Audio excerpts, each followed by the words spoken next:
मैं समझता हूँ कि करनाल में दान देने वालों की कमी नहीं है और दूसरी तरह से खून दान देने वालों की भी कमी नहीं है।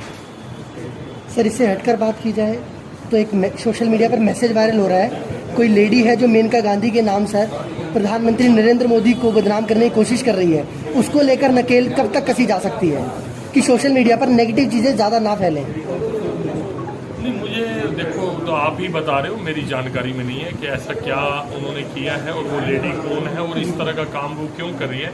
देखिए, कानून अपना काम करता ही है, कोई गलत राह पे चलेगा वो कोई भी हो, चाहे वो मैं हूँ चाहे कोई और है, तो वो कानून की पकड़ में एक ना एक दिन जरूर ही आएगा और गलत काम करना। और मैं एक बात कहूँगा कि आज फेक आईडी से, अभी पिछले दिनों में पढ़ रहा था कि फेक आईडी अब बिल्कुल नहीं चलेगी, आधार कार्ड आपको जोड़ना पड़ेगा अपने उसके साथ। और दूसरा, जिस तरह से फेसबुक लाइव करके कई समाजों को आपस में झगड़ा कराने का, भिड़ाने का, इस तरह का काम करते थे, उनके ऊपर भी रोक लगी है, फेसबुक लाइव भी बंद हुआ है। धीरे धीरे जो दिक्कतें सामने आती हैं तो सुधार होता ही है और ऐसे लोग समाज में कभी भी इज्जत नहीं पा पाते जो झूठ की राजनीति करते हैं, जो इस तरह से भाईचारे को खराब करने की राजनीति करते हैं। मुझे तो पता लगे कि फेक आईडी में जो कुछ लोग जिनका दूर दूर तक उन नामों से नहीं है, लेकिन वो जाति के आधार पर आपस में ही ग्रुप एक होता है, जाति के आधार पर एक दूसरे को अब्यूज करते हैं।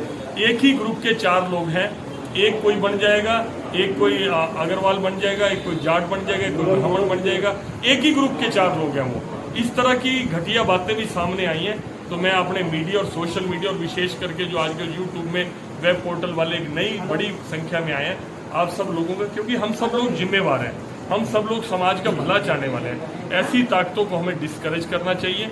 और जो पॉजिटिव और कंस्ट्रक्टिव काम है, जैसे अब ये ब्लड डोनेशन कैंप है, इसको अगर हम हाईलाइट करेंगे, मैं एक आपको एग्जांपल देता हूँ पानीपत मीडिया का। कल मैं पानीपत के अंदर था, अगर आपने उसको सोशल मीडिया पे देखो, एक मीडिया के अपने मित्र के आह्वान पर एक बोन मैरो बच्चे का इलाज होना था, बोन मैरो का 30 लाख उस इलाज के लिए जरूरत थी। एक उस मेरे पत्रकार बंधु के आह्वान पर समाज ने 30 लाख रुपए इकट्ठा करके कल दिया।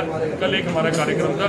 अगर हमारा मीडिया देखो कितनी बड़ी ताकत है कि उसके एक आह्वान पर इतने लोग आगे आए और 30 लाख बच्चे के लिए। तो मैं समझता हूँ कि रचनात्मक और सामाजिक कामों में, जिस तरह कोरोना के समय में पत्रकारों ने एज ए कोरोना वॉरियर काम किया है, तो मैं सल्यूट करता हूँ सभी, जिस तरह पैरामेडिकल स्टाफ हो, डॉक्टर्स हो, सबने काम किया, पुलिस कर्मियों ने काम किया, सफाई कर्मियों ने काम किया, सबने जान की परवाह न करते हुए भी काम किया है।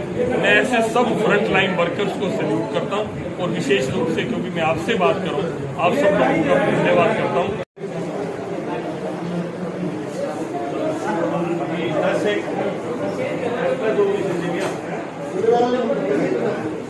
आज किसकी तरफ से जो है ब्लड कैंप लगाया गया?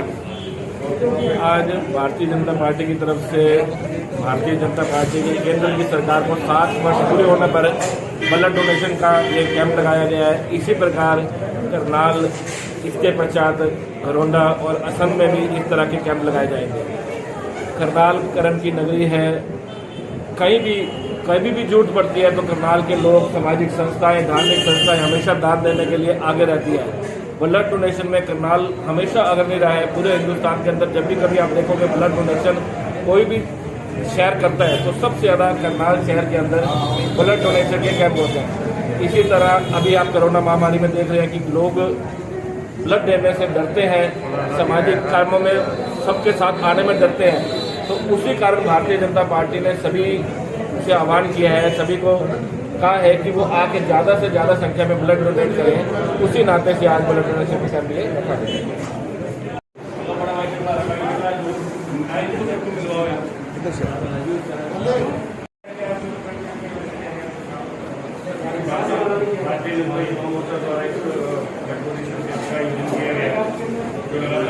चलेगा, हम चाहते हैं कि युवा संख्या में आगे बढ़कर आज ये जो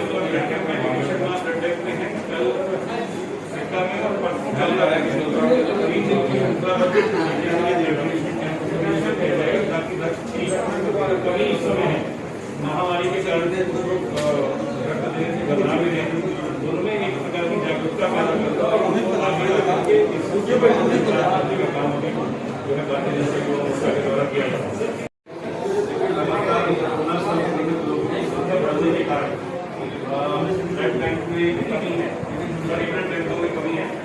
और अभी हमारा टारगेट अधिक से अधिक करने का आज हमारी ये रहेगी कि दो से ज़्यादा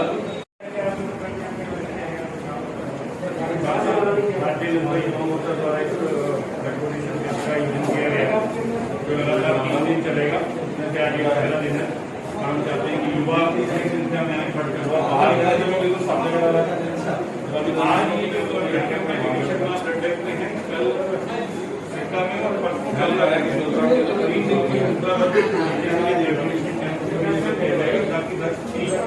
कल महामारी के कारण रक्त देने से घबरा भी रहे दोनों में एक प्रकार की जागरूकता पैदा करता है और आगे करके इस का काम में जो है भारतीय जनता युवा मोर्चा के द्वारा किया जाता है।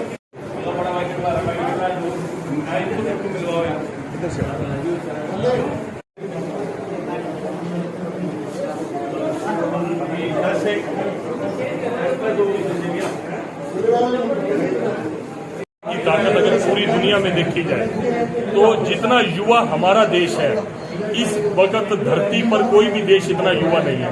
हमारे देश की 65% आबादी 35 वर्ष तक के बच्चों की है, तो हमारा देश सबसे युवा देश है और युवा ही हमारी ताकत और युवा ने ही हमें बदला है। आप देखिए शहीद आजम भगत सिंह आज भी अपनी शहादत के इतने वर्षों बाद हजारों लाखों युवाओं की प्रेरणा के स्रोत है। एक युवा इतना शक्ति का संचार पूरे देश में कर सकते हैं कि अंग्रेजों को भी ये देश छोड़ना पड़ा। तो मैं समझता हूँ कि आज सबसे बड़ी, आज ही नहीं हमेशा से युवा सबसे बड़ी ताकत रहा है। बदलाव अगर कभी किसी ने किया तो युवाओं ने किया है। जब थोड़ा बहुत आदमी गृहस्थी में बड़ा हो जाता है, परिवार वाला हो जाता है, कहीं ना कहीं थोड़ा बहुत सेल्फ इंटरेस्ट, मैं 100% के लिए नहीं कह रहा, लेकिन सेल्फ सेंटर्ड वो व्यक्ति हो जाता है। लेकिन युवा व्यक्ति कभी सेल्फ सेंटर्ड नहीं होता, वो हमेशा दूसरे के लिए मदद करने के लिए आता है। लेकिन आज हमारे देश का दुर्भाग्य है कि काफी लोग युवाओं को भी भ्रमित करने का काम करते हैं।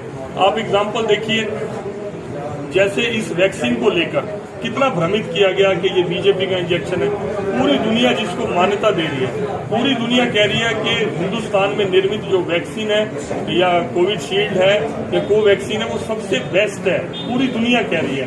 और अपने देश के विपक्ष के लोगों को भ्रमित कर रहे थे, युवाओं को भ्रमित कर रहे थे कि इससे आप नपुंसक हो जाओगे, इसलिए मत लगाओ। और जो इस तरह भ्रमित करके खुद लाइन में सबसे आगे जाके खड़े हो गए कि हमारे को इंजेक्शन लगाओ, तो इस सोच से होना चाहिए। अभी पिछले दिनों में पढ़ रहा था कि जो ये कोरोना महामारी आई और यहाँ पर वो जो किसान आंदोलन के अगुआ बने हुए हैं, वो ये कह रहे हैं कि जो 5G टावर है उससे ये फैल रहा है ये कोरोना वायरस। इतनी बड़ी साइंस है, मेडिकल साइंस है, इतने बड़े बड़े डॉक्टर हैं, इतने दुनिया के बड़े बड़े रिसर्चर हैं, उसकी सारी चीज को एक चढ़ूनी जी ने फेल कर दिया कि ये 5G टावर से कोरोना वायरस फैल रहा है। तो ये उनको सोचना चाहिए कि ऐसे लोगों के कहने में, बहकावे में आना है हमने या नहीं आना। मैं युवाओं को कहूंगा किसी के बहकावे में मत आए, हर एक की बात को कसौटी के ऊपर खरा उतारें।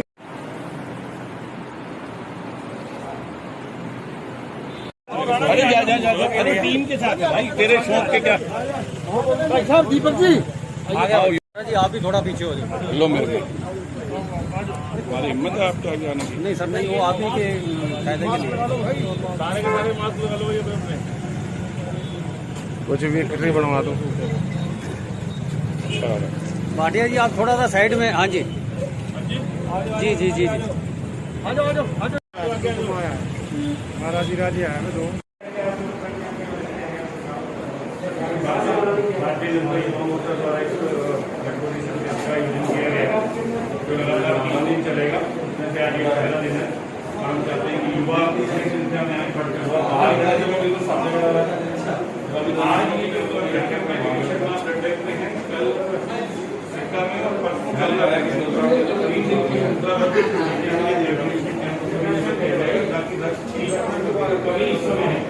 महामारी के कारण रक्त देने से घबरा भी रहे दोनों में एक प्रकार की जागरूकता पैदा करता है और आगे करके इस का काम में जो है भारतीय जनता युवा मोर्चा के द्वारा किया जाता है।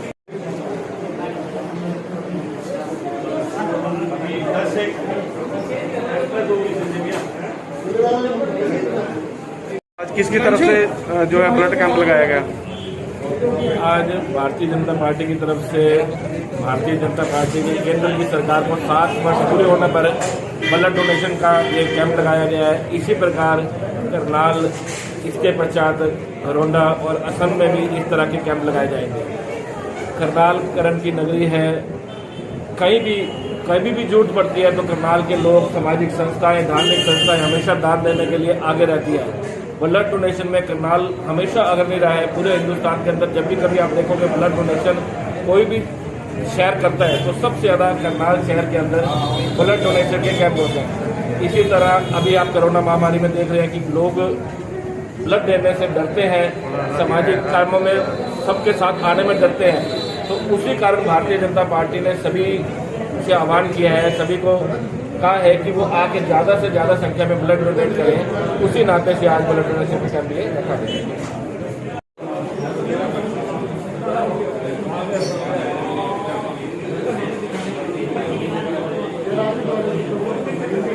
ताकत अगर पूरी दुनिया में देखी जाए तो जितना युवा हमारा देश है, इस वक्त धरती पर कोई भी देश इतना युवा नहीं है। हमारे देश की 65% आबादी 35 वर्ष तक के बच्चों की है, तो हमारा देश सबसे युवा देश है और युवा ही हमारी ताकत और युवा ने ही हमें बदला है। आप देखिए शहीद आजम भगत सिंह आज भी अपनी शहादत के इतने वर्षों बाद हजारों लाखों युवाओं की प्रेरणा के स्रोत है। एक युवा इतना शक्ति का संचार पूरे देश में कर सकते हैं कि अंग्रेजों को भी ये देश छोड़ना पड़ा।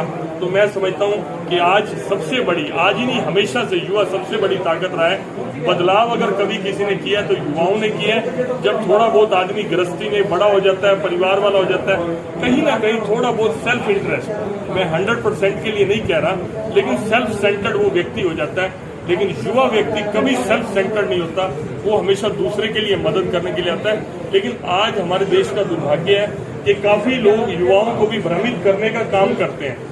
आप एग्जाम्पल देखिए, जैसे इस वैक्सीन को लेकर कितना भ्रमित किया गया कि ये बीजेपी का इंजेक्शन है। पूरी दुनिया जिसको मान्यता दे रही है, पूरी दुनिया कह रही है कि हिंदुस्तान में निर्मित जो वैक्सीन है या कोविशील्ड है या कोवैक्सीन है वो सबसे बेस्ट है, पूरी दुनिया कह रही है। और अपने देश के विपक्ष के लोगों को भ्रमित कर रहे थे, युवाओं को भ्रमित कर रहे थे कि इससे आप नपुंसक हो जाओगे, इसलिए मत लगाओ। और जो इस तरह भ्रमित करके खुद लाइन में सबसे आगे जाके खड़े हो गए कि हमारे को इंजेक्शन लगाओ, तो इस सोच से होना चाहिए। अभी पिछले दिनों में पढ़ रहा था कि जो ये कोरोना महामारी आई और यहाँ पर वो जो किसान आंदोलन के अगुआ बने हुए हैं, वो ये कह रहे हैं कि जो 5G टावर है उससे ये फैल रहा है ये कोरोना वायरस।